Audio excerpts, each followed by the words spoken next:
இந்தியாலேயே one of the biggest IPO ஆன NSDL இப்போ வரப்போகுது. மக்கள் இதை சிடிஎஸ்எல் கூட கம்பேர் பண்ணி இது பெட்டரா இருக்கும்னு நினைக்கிறாங்க. ஆக்சுவலா அப்படி பண்ணக்கூடாது. இன்னும் சில பேர் இது எல்ஐசி மாதிரி ஆயிடுமோ அப்படின்னு பயப்படுறாங்க. ஏன்னா இந்த ஸ்டாக் வரப்பவே கூடவே லாஸை கூட்டிட்டு தான் வருது. இதுல பாத்தீங்கன்னா கிரே மார்க்கெட் பிரீமியம் 1275 rupeesல இருந்துச்சு. ஆனா பிட் பிரைஸ் இப்ப 800 rupees தான் இருக்கு. ஸோ ஆல்ரெடி இந்த ஸ்டாக்ல இன்வெஸ்ட் பண்ணவங்கலாம் லாஸ் வந்துருமோங்கிற பயத்துல இருக்காங்க. இந்த வீடியோல இந்த என்எஸ்டிஎலோட பிசினஸ் மாடல் என்ன, இவங்களுடைய ரெவன்யூ எப்படி வருது, வேல்யூவேஷன் என்ன, ப்ரொமோட்டர் அனலைசிஸ் என்ன, ஃபைனலா இந்த ஸ்டாக்ல நம்ம ஐபிஓட இன்வெஸ்ட் பண்ணலாமா அப்படிங்கிற எல்லா டீடைல்ஸையும் கம்ப்ளீட்டா பார்க்க போறோம். நான் Vignesh, this is finance we value your time. First இந்த ஐபிஓட டீடைல்ஸ் என்னெல்லாம் கொடுத்துருக்காங்க அப்படிங்கிறத பார்த்துலாம். இவங்க 4000 crores ஐபிஓ லான்ச் பண்ணிருக்காங்க.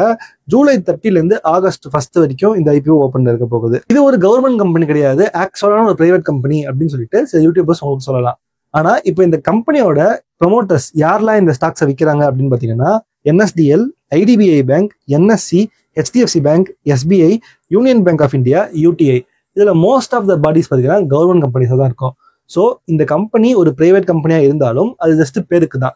ஆக்சுவலா கவர்மெண்ட் பாடிஸ் மூலமா இந்த கம்பெனியை இன்டைரக்டா தான் கவர்மெண்ட் ஓன் பண்றாங்க. இப்ப பாத்தீங்கன்னா எஸ்பிஐ ஹோல்டு பண்றாங்க, அதே மாதிரி ஐடிபிஐ பேங்க் ஹோல்டு பண்றாங்க. இந்த மாதிரி இன்டைரக்டா கவர்மெண்டோட சப்போர்ட்ல தான் இந்த ஸ்டாக் இயங்குது. இவங்க ஒரு லாட்டுக்கு 18 ஷேருங்கிற விகிதத்துல 800 rupeesக்கு பிட் பிரைஸ் மேக்ஸிமம் கொடுத்துருக்காங்க. நான் என்ன நினைக்கிறேன் அப்படின்னா 950 to 1000 rupees வரைக்கும் உங்களுக்கு லிஸ்டிங் பாப் கிடைக்கும்னு நினைக்கிறேன். ரொம்ப லக்கியா இருந்தோம் அப்படின்னா ஒரு 1200 rupees வரைக்கும் நமக்கு மேக்ஸிமம் மேலே போகலாம் தான் நான் நினைக்கிறேன். அதாவது இப்ப இருக்கிற கிரே மார்க்கெட் பிரீமியம் இந்த ஸ்டாக் தாண்டாது அப்படிங்கிறது தான் என்னுடைய பேசிக் ஐடியாவா இருக்கு. ஓகே, இப்போ இந்த ஸ்டாக்கோட பிசினஸ் மாடல் என்ன அப்படின்னு பாத்தீங்கன்னா இவங்க ஒரு டெபாசிட்டரி கம்பெனி. பேசிக்கா நான் உங்களுக்கு இந்த புரோக்கர் வீடியோஸ்ல சொல்லியிருப்பேன், ஒருவேளை நம்ம இந்தியாவில் இருக்கிற புரோக்கர்ஸ் உங்க ஸ்டாக்கை தூக்கிட்டு ஓடி போகணும்னு நினைச்சாலும் அவங்களால ஓடி போக முடியாது. ஏன்னா அவங்க ஷேர்ஸ் எல்லாம் புரோக்கர்ஸ் கிட்ட இல்ல, தனியா வேற ஒரு கவர்மெண்ட் பாடி கிட்ட இருக்குன்னு சொல்லியிருந்தால அந்த கவர்மெண்ட் பாடி தான் இந்த என்எஸ்டிஎல். ஆக்சுவலா அங்க 2 கவர்மெண்ட் பாடி சொல்லுவாங்க, ஒன்னு என்எஸ்டிஎல், இன்னொன்னு சிடிஎஸ்எல். இவங்க கிட்ட தான் உங்களோட எல்லா ஷேர்ஸுமே டிமேட் அக்கௌண்ட்குள்ள இருக்கும். இந்த டிமேட் அக்கௌண்ட் நம்ம சிம்பிளா புரிஞ்சுக்கணும் அப்படின்னா எப்படி உங்களோட பேங்க்ல பேங்க் அக்கௌண்ட் இருக்கோ இந்த என்எஸ்டிஎல்ங்கிற ஒரு இடத்துல நீங்க ஒரு டிமேட் அக்கௌண்ட் ஓபன் பண்றீங்க. நீங்க புரோக்கர் மூலமா என்னதான் அந்த ஸ்டாக்ஸை வாங்கினாலும் அட் த எண்ட் இந்த அக்கௌண்ட் குள்ள தான் போயிட்டு அந்த ஸ்டாக்ஸ் எல்லாமே ஸ்டோர் ஆக போகுது. பட் இதை நீங்க ஸ்டாக்ஸுக்கு மட்டும் வச்சுக்க முடியாது. பாண்ட்ஸ், கோல்டு பீஸோட ரெசிப்ட்ஸ், ஈவன் அதர் செக்யூரிட்டிஸ்க்கு எல்லாமே கூட என்எஸ்டிஎலோட செக்யூரிட்டி டெபாசிட் தான் யூஸ் பண்றாங்க. அதே மாதிரி இவங்க கிட்ட ஒரு சப்சிடரி கம்பெனியுமே இருக்கு, என்எஸ்டிஎல் பேமெண்ட்ஸ் பேங்க்னு சொல்லிட்டு.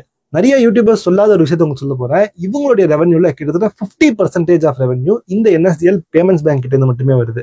ஆனா ஒரு ட்விஸ்ட் என்னன்னு பாத்தீங்கன்னா ரெவன்யூ அதிகமா இந்த பேமெண்ட்ஸ் பேங்க்ல இருந்து வந்தாலும் ஆக்சுவல் ப்ராஃபிட்ஸ் இந்த ரெவன்யூல இருந்து வெறும் 1% தான் வருது.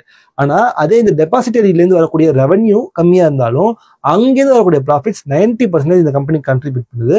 ஸோ இவங்களுடைய core business at the end இந்த டெபாசிட்டரி தான். ஸோ சிம்பிளா இந்த கம்பெனியை இந்தியன் ஸ்டாக் மார்க்கெட்டோட ஒரு பேக் போனாவே பார்க்கலாம். பட் இந்த இடத்துல 2 கம்பெனி ஷேர்டு பொசிஷன் எடுத்துப்பாங்க, என்எஸ்டிஎலும் சிடிஎஸ்எலும். ஸோ இது ஒரு டியோபோலி இண்டஸ்ட்ரிங்கிறத புரிஞ்சுக்கோங்க.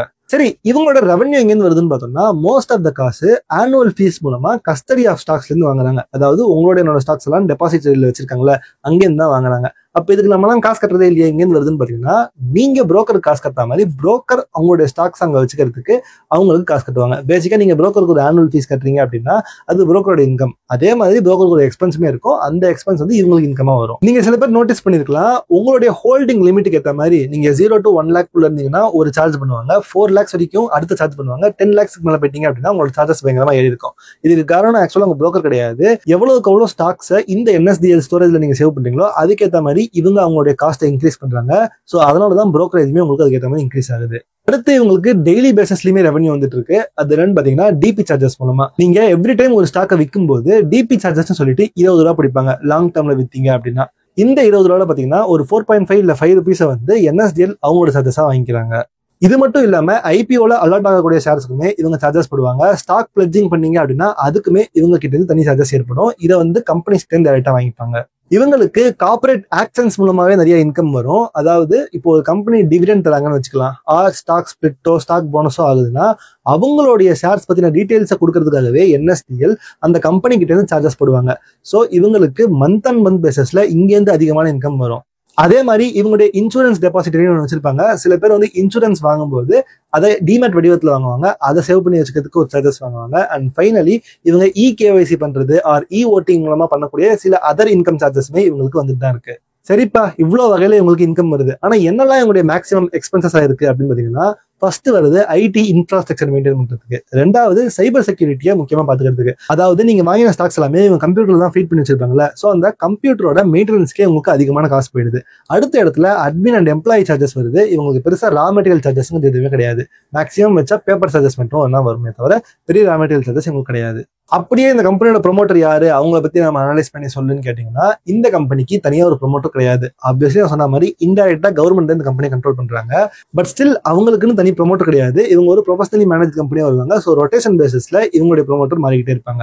அதே மாதிரி எப்படி பேங்க்ஸ்க்குலாம் இந்த ஆர்பிஐ கைட்லைன்ஸ் தருவாங்க, ஃபுல்லா கண்காணிச்சிட்டே இருப்பாங்களோ, இந்த கம்பெனியோட தூக்கத்துக்கு எடுக்கக்கூடிய ஒரு ஆர்கனைசேஷன் எதுனா செபி தான். செபியோட ரெகுலேஷன் கீழே தான் இவங்களுடைய கம்ப்ளீட் கைடன்ஸ் இருக்கும்.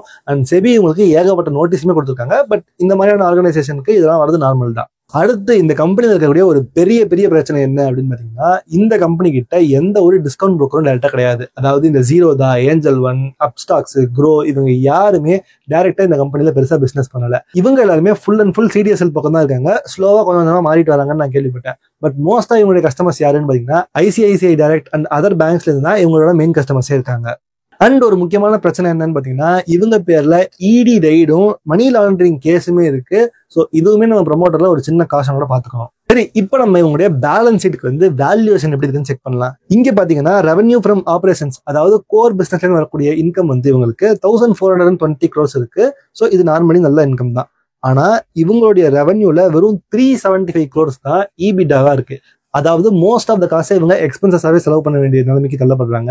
அதாவது 100 ரூபாய் செலவு பண்றாங்கன்னு வச்சுப்போம், அதுல 26 ரூபாய் தான் இவங்களுக்கு கையில தங்குது. ஆனா இந்த ஈபிடாவும் தாண்டி டாக்ஸ் எல்லாம் கட்டணும், மற்ற வேலையெல்லாம் செஞ்சு முடிச்சுட்டு இவங்களுடைய நெட் ப்ராஃபிட்டா எவ்வளவு ரூபாய் கையில இருக்கு அப்படின்னு பாத்தீங்கன்னா வெறும் 343 கோடி தான் கரண்ட் டைம்ல இருக்கு. ஆனா இவங்களுக்காவது பரவாயில்ல, 100 ரூபாய் வந்துச்சுன்னா 26 ரூபாய் கையில தங்குது. நம்ம சேனல்ல பாத்தீங்கன்னா 100 பேர் இந்த வீடியோ பாக்குறாங்கன்னா வெறும் 15ல இருந்து 20 பேர் தான் சப்ஸ்கிரைப் பண்ணிட்டு பாக்குறாங்க. பாக்கி எல்லாருமே அப்படியே தான் பாத்துட்டு இருக்காங்க. சோ இப்பவே சப்ஸ்கிரைப் பண்ணிக்கோங்க. ஆல்ரெடி சப்ஸ்கிரைப் பண்ணிட்டு இருந்தா லைக் பண்ணிட்டு வீடியோ பாருங்க, சோ தட் மத்தவங்களுக்கு இந்த வீடியோ போய் சேரட்டும். இந்த வீடியோவுக்கு 100 லைக் மேல வந்துச்சு அப்படின்னா மில்கி மிஸ்டோட ஐபிஓ பத்தின ஒரு தனி ரிவ்யூவுமே நான் போடுறேன். சரி, பேக் டு த பிசினஸ். இந்த கம்பெனியை அட்லீஸ்ட் ஒரு வகையில பாராட்டி ஆகணும். இப்போ வந்து பல ஐபிஓஸ் இந்த ஸ்விக்கி ஜொமேட்டோ மாதிரி பாத்தீங்கன்னா ஆக்சுவலா ஒரு ப்ராஃபிட் பண்ற கம்பெனியே இல்ல, லாஸ் பண்ற கம்பெனி தான் ஐபிஓல வந்துச்சு.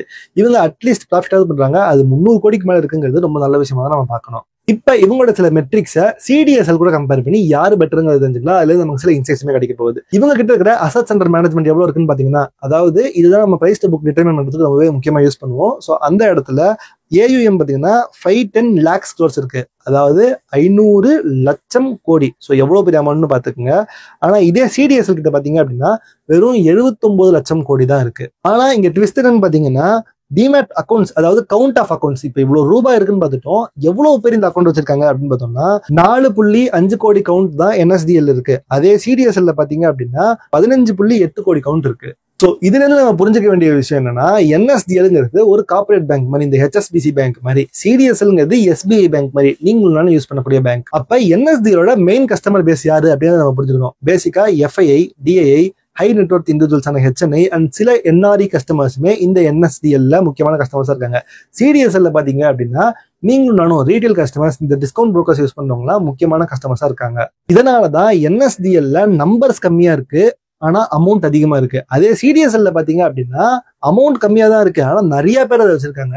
ஸோ ரீட்டைல் இண்டிவிஜுவல்ஸ் மோஸ்டா இந்த என்எஸ்டிஎல் யூஸ் பண்றது இல்லைங்கிறத தெரிஞ்சுக்கோங்க. இதனாலதான் நான் ஸ்டார்டிங்லேயே சொன்னேன், 2 பேரையும் நம்ம மொத்தமா கம்பேர் பண்ணி ஒரு கன்க்ளூஷன் வர முடியாதுன்ட்டு. இவங்க ஹோல்சேல், அவங்க ரீட்டைல்ங்கிற மாதிரி தனித்தனியா அவங்களோட இடத்த தனி கஸ்டமர் பேஸ வச்சிருக்காங்க. அடுத்தது ஒருத்தர்கிட்டையும் எவ்வளவு புரோக்கர்ஸ் இருக்காங்க, டிபி இருக்காங்கன்னு பாத்தீங்கன்னா 296ங்கிறது என்எஸ்டிஎல் கவுண்ட் ஆகும், 581ங்கிறது சிடிஎஸ்எல் கவுண்ட் ஆகும் இருக்கு. அப்படியே எந்தெந்த சிட்டிஸ்லாம் இவங்க இருக்காங்கன்னு பாத்தீங்கன்னா என்எஸ்டிஎல்ல 2000க்கும் மேற்பட்ட இடங்கள்ல இருக்காங்க. ஆனா சிடிஎஸ்எல் பாத்தீங்கன்னா வெறும் 113 இடத்துல தான் இருக்காங்க. இதுல இன்னொரு முக்கியமான ஃபேக்ட் நம்ம என்ன தெரிஞ்சுக்கணும், என்எஸ்டிஎல் ரூரல் ஏரியாஸ்ல நிறைய கவர் பண்ணிருக்காங்க, இந்தியா ஃபுல்லா இருக்காங்கிறது தெரியுது. சிடிஎஸ்எல் பாத்தீங்கன்னா மோஸ்டா இந்த சிட்டி மாதிரியான ஏரியாஸ்ல தான் இருக்காங்கிறது தெரிஞ்சுக்குது. ஸோ ரூரல் கஸ்டமர்ஸ் இந்த என்எஸ்டிஎல் இருக்கிறதுக்கான வாய்ப்புகள் அதிகமா இருக்கு. ஆனா ஏன் இந்த எஃப்ஐடிஏல மட்டும் என்எஸ்டிஎல்லே இருக்காங்க அப்படின்னு பார்த்தோம்னா அதுக்கான ஆன்சர் நமக்கு கீழே இருக்கு. இவங்க ஓபன் பண்ணது 1996 ஸ்டார்ட் பண்ணிட்டாங்க. ஸோ ரொம்ப காலத்துக்கு முன்னாடில இருந்து இன்வெஸ்ட் பண்ணிட்டு இருக்கவங்க இந்த என்எஸ்டிஎல் தான் சூஸ் பண்ணிருப்பாங்க. இவங்களுக்கு அப்புறமா தான் 1999ல சிடிஎஸ்எல் வந்தாங்க. அப்படிங்கிறதுனால ஓல்டு கஸ்டமர்ஸ் ஃபுல்லாகவே இந்த என்எஸ்டிஎல் தான் ஒன்று மெயின்டைன் பண்ணிட்டு இருக்காங்க. ஸோ இவங்களுடைய ப்ராஃபிட்ஸ்லாம் வந்து அதிகமாயிட்டே போயிட்டு இருக்கும் இல்லையா, அதனாலதான் இவங்களுடைய அமௌண்ட்டுமே அந்த அளவுக்கு பெருசா தெரியுது. இப்ப அப்படியே வேல்யூவேஷனுக்குள்ள வந்து யாரு சீப்பா இருக்கான்னு பார்த்தோம்னா இங்க தெளிவாவே என்எஸ்டிஎல் தாங்க சீப்பா இருக்காங்க. என்எஸ்டிஎல் பாத்தீங்கன்னா 20-45 அப்படிங்கிற பிஇ ரேஷியோல வந்துட்டு இருக்காங்க. ஆனா சிடிஎஸ்எல் பாத்தீங்கன்னா இப்போ 64 அப்படிங்கிற பிஇ ரேஷியோல இருக்காங்க. பட் இது வந்து ரொம்பவே கம்மியான வேல்யூவேஷன் நான் சொல்லவே மாட்டேன். 20க்கு கீழே இருந்தால் தான் அது கம்மியான வேல்யூவேஷன். 40 வரைக்கும் போச்சுன்னா ஆப்வியஸ்லி இது ஓவர் வேல்யூ தான். ஆனா சிடிஎஸ்ல பார்க்கும்போது என்எஸ்டிஎல் பரவாயில்லையோ அப்படிங்கிற ஒரு ஐடியா தான் நான் சொல்றேன். ஸோ சிம்பிளா இந்த ஐபிஓ சொல்லணும்னா எல்லா ஐபிஓ மாதிரியுமே இதுவுமே ஒரு லாட்ரி சீட்டு தாங்க. அடிச்சதுன்னா ஒரு 200-300 ரூபாய் வரைக்கும் லிஸ்டிங் பாப் கெயின்ஸ் கிடைக்கும். அதுல இருந்து ஒரு சின்ன லாபம் பார்க்கலாமே தவிர இவங்க வந்து எந்த வகையுமே ரொம்பவே அண்டர் வேல்யூட் கம்பெனி அப்படின்னு நான் சொல்லவே போறது கிடையாது. இந்த கம்பெனியோட ஐபிஓல நீங்க இன்வெஸ்ட் பண்ண போறீங்களா இல்லையாங்கிறது உங்க இஷ்டம். நான் ஒரு செபி ரிஜிஸ்டர்ட் அட்வைசர் கிடையாது. இதுவே நான் டிஸ்க்ளைமரே சொல்ல மறந்துட்டேன். இது ஆக்சுவலா ஒரு shoot and release video. So எனக்கு கிடைச்ச இன்ஃபர்மேஷன் வச்சு டக்குன்னு இந்த நியூஸ் வந்தோன்னு போட ஆரம்பிச்சிட்டேன் வீடியோவை. ஸோ கண்டிப்பா ஏதாவது வீடியோவில் கரெக்ஷன்ஸ் இருந்துச்சு அப்படின்னா கீழே பின் கமெண்ட் கொடுக்குறேன், செக் பண்ணி பாருங்க. அகைன் வீடியோ பிடிச்சிச்சுன்னா லைக் பண்ணிட்டு சப்ஸ்கிரைப் பண்ணிடுங்க. அடுத்து நான் எந்த ஐபிஓவை பத்தி பேசலாம் அப்படிங்கிறத கீழே கமெண்ட் பண்ணுங்க. இப்போ இந்த ஐபிஓலாம் இன்வெஸ்ட் பண்ணீங்க அப்படின்னா எவ்ரி டைம் கெயின் கிடைக்கும் போது ஆக்சுவலா நீங்க அதிகமா டாக்ஸ் கட்டுவீங்க. இந்த டாக்ஸ்ல எப்படி சேமிக்கலாம், இந்த டாக்ஸை பத்தின மற்ற டீடைல்ஸ்லாம் என்ன அப்படிங்கிறத நான் ஒரு ஃபுல் பாட்காஸ்டா ஒரு சிஏவை கூட்டிட்டு வந்து பேசியிருக்கேன். அந்த வீடியோவை இங்கே கொடுக்குறேன், செக் பண்ணி பாருங்க. அங்கே நான் உங்களை மீட் பண்றேன். அது டே விக்னேஷ்.